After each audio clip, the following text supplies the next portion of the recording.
Inaako ko po ang responsibilidad sa mga nabitawan ko pong salita. I'm sorry po na lumabis po ang aking salita at mali po ang napili kong biro para po magpatawa sa isang political purpose. Now I better understand the phrase, the road to hell is paved with good intentions. Hindi po sapat na mabuti ang ating intensyon. Importante rin po yung pong epekto ng ating pong salita, lalo na po sa ating gawa.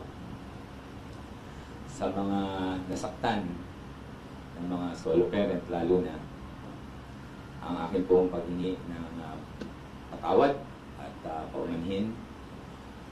Hindi ko po intensyon na makasakit. At dahil meron din naman po akong solo parent na kapatid, ganun din po ang aking lola. Solo parent din po siya. Alam ko po ang pinagdadaanan ng mga solo parent. At yun po, hindi ko po ginagawang biro. At malinis po ang hangarin po na matulungan ang sektor na yan. At siguro hindi po ito yung panahon para sabihin ko kung ano yung mga programa. Gusto ko pong ituon itong hapon na to sa paghingi ko po ng isang heartfelt and sincere apology. Sorry po talaga sa lahat po ng nasaktan. And I promise po na hindi na po yan mauulit. Sa mga darating po mga araw, all you will hear from me is yung pong mga issue na dapat po na maging focus ngayong eleksyon.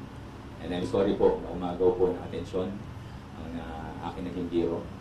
And sana po ay magsilbing aral din po sa lahat po ng ng mga public figures na may tuturing, whether national or local, na timbangin po maigi ang ating pong mga salita.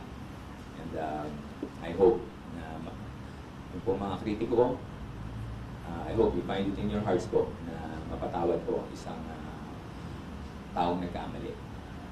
And I hope na mabigyan po rin tayo ng pagkakataon. So yun lang po. At nga po pala, patagtag po na salita. Kung meron pong nananatili pong galit sa akin, tuon niyo po yung galit niyo po sa akin. Ako po ang nagkamali. Kung meron man pong parusa, sa akin niyo po ipataw. Huwag niyo po sanang idamay yung pong aking mga kasama. Wala po silang kinalaman dito. Ako po ang nagsalita. And I hope na makita po yan ng mga pasigay na ang wala pong perfecto, lahat po tayo magkakamali. And siguro ang mas importante po is yung pagtanggap ng ating pagkakamali at pag-amin at paghingi ng patawad kung tayo po ay malagay po sa ganyang sitwasyon. Mahirap po itong ginawa ko ngayong hapon, pero sabi nga nila, di ba, buhay daw is there's always a choice between what is right and what is easy. So, mas mahirap man po ito yung tama, at maging ehemplo po tayo sa mga susunod na henerasyon. So narito po ako at humihingi po ng patawad sa buong sambayanan. Salamat po.